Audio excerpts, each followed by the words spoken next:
Bert Bannister nua a hátar dul gomór a bhaim chórsaí pelle ná Robbie Brennan an stjór a ganta na mí agus Gabriel Brannigan a ganta bhuina cháin. Bhá sa tóir arda céim ó rangadó ach ciúcha arn a bheith an buachas nuamh. Bhí dáid móra agus David McCaig a barc taltan den chaibhann seo. What would you do if you lost control? Maras lena chetóig an báta áirithe so bhfuil an fearsa inú bheithagan sa an bhranóna.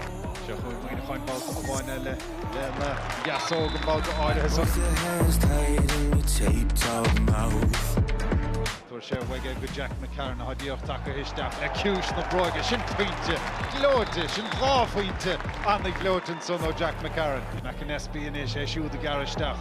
Tá cáirige stigige Jonah Carnoige an Council Builteag Andrew Woods agus báide ag fear inis cín. Tá se na sé Gary inis agus Gary a garisteach lena chetóig lena gasóig las mud an stúr sin pointe glóte ó Gary Mohan / Chéim Dassenson an dara count le fire na bróig an bátas an O'Bannigan bhil sin pointe álinn ar fad agus ní hinna chiad bátá sé sin ráite umránóna go.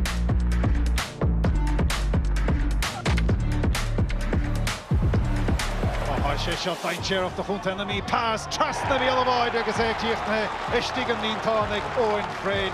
Bhí freigra de dhí ó chunta na mí agus na hús curtha coil leis an dara lehansa. Well, sin pointe fórne den chiad scohan son ó bhuiineáin. An Council ard, an Council anna ard agus an Council Harrison trasnán ó Rory Kinsella cecht caide múnte an sa ag bhuiineáin.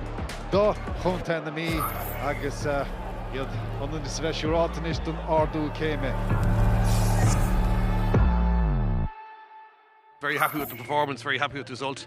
Any day you kick 129, you have to be pleased. Anybody in the forward lane, really, there's that wee bit more space, more chances for one-on-ones, so it's a wee bit more open. It was enjoyable. From a forwards perspective, it's enjoyable, yeah. Really loving them.